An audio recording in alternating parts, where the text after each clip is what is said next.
लखनऊ, नवाबों का शहर, अपनी खूबसूरत इमारतों, लजीज खाने और शानदार संस्कृति के लिए मशहूर। गलियां जिंदगी से भरी हुई थीं, हर तरफ दुकानदार, कारीगर और परिवार नजर आते थे। शानदार बड़ा इमाम बाड़ा, लखनऊ की वास्तुकला का गौरव, बुलंद खड़ा था। लेकिन इस रंगीन दुनिया के पीछे एक तूफान उठ रहा था। अंधेरा रोशनी के इस शहर को अपनी गिरफ्त में लेने की धमकी दे रहा था। इस डर का कारण था एक नाम, रॉबर्ट, जो धीमी आवाज में फुसफुसाया जाता था।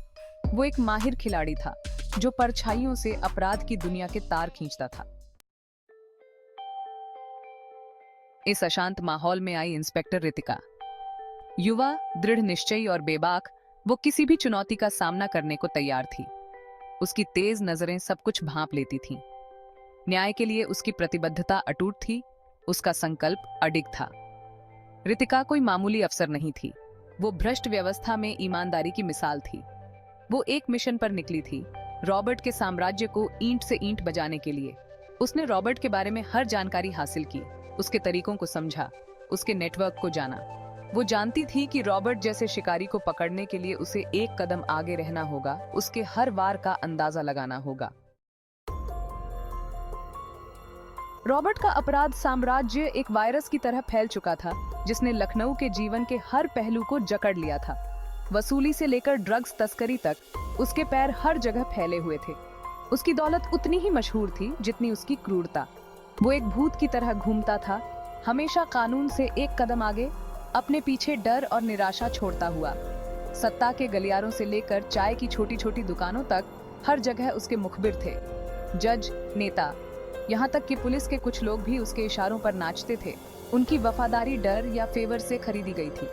वह अपने कामों को छुपाने के लिए शहर के रीति रिवाजों और परंपराओं का इस्तेमाल करता था, जिससे वह अनजान लोगों की नजरों से ओझल रहता था।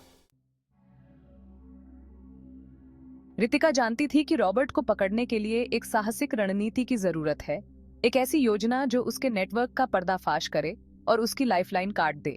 उसने उसके ही हथियार से वार करने का फैसला किया, एक जाल बिछाया, एक सोची समझी योजना बनाई ताकि उसे छिपने से बाहर निकाला जा सके। उसने एक फर्जी हथियारों के सौदे की जानकारी लीक करवा दी, यह जानते हुए कि यह रॉबर्ट के लिए इतना बड़ा लालच होगा कि वह खुद को रोक नहीं पाएगा। यह एक जुआ था, एक ऐसा खेल जहां हार की कीमत बहुत बड़ी थी। लेकिन रितिका ने अपने ही विभाग में फैले धोखे के जाल का अंदाजा नहीं लगाया था। एक गद्दार था, एक भरोसेमंद साथी जिसकी वफादारी रॉबर्ट के जहरीले प्रभाव से खत्म हो चुकी थी। रॉबर्ट, उन्हें हथियारों के सौदे के बारे में पता है, ये एक जाल है। वो ऑपरेशन पूरी तरह से फेल हो गया। रॉबर्ट को पहले से ही चेतावनी मिल चुकी थी। उसने रितिका पर ही पलटवार किया, ऐसा दिखावा किया जैसे अवैध हथियारों के सौदे में रितिका शामिल थी। सबूत गढ़े गए, गवाहों को डराया धमकाया गया और रितिका खुद को फंसा हुआ पाती है। उसकी इज्जत दांव पर लग जाती है, उसे नौकरी से निलंबित कर दिया जाता है, उसकी ईमानदारी पर सवाल उठाए जाते हैं, उसका करियर खतरे में पड़ जाता है। मीडिया की अफवाहों और तोड़ मरोड़ वाली खबरों से प्रभावित होकर जनता अपने ही रक्षक के खिलाफ हो जाती है। हथियार घोटाले में आरोपी बनी टॉप कॉप। क्या इंस्पेक्टर रितिका शुरू से ही दो नावों में सवार थी? लेकिन रितिका झूठे इल्जामों से डरने वालों में से नहीं थी। अपनी वर्दी और अधिकारों से बेदखल होकर उसने अपनी खुद की जांच शुरू कर दी, अपना नाम साफ करने और असली अपराधियों को बेनकाब करने की ठान ली। रितिका, मुझे तुम पर भरोसा है, सच्चाई का पता लगाओ और हम सब ठीक कर देंगे। परछाइयों में काम करते हुए रितिका ने अनोखे साथियों की तलाश की। वह राजू के पास पहुंची, जो रॉबर्ट का पूर्व साथी था। मुझे पता है रॉबर्ट क्या करने वाला है।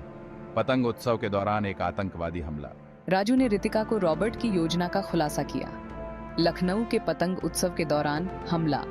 यह जानकर रितिका को एहसास हुआ कि उसके पास समय बहुत कम है। उसे जल्दी से काम करना था और रॉबर्ट को रोकना था। आखिरी मुकाबला प्राचीन किले में हुआ, पतंग उत्सव के बीच। तुम्हें क्या लगता है तुम मुझे रोक लोगी रितिका? बहुत देर हो चुकी है। रितिका ने रॉबर्ट का सामना किया, उसकी योजना दुनिया के सामने ला दी। एक जबरदस्त लड़ाई छिड़ गई। आतिशबाजी और लोगों की खुशी की चीखों के बीच रितिका ने बहादुरी से मुकाबला किया। अंत में न्याय की जीत हुई। रॉबर्ट का आतंक का शासन खत्म हो गया। जैसे ही धूल जमी, रितिका गर्व से खड़ी थी, साहस और ईमानदारी का प्रतीक। उसने लखनऊ को बचाया और लोगों का विश्वास बहाल किया।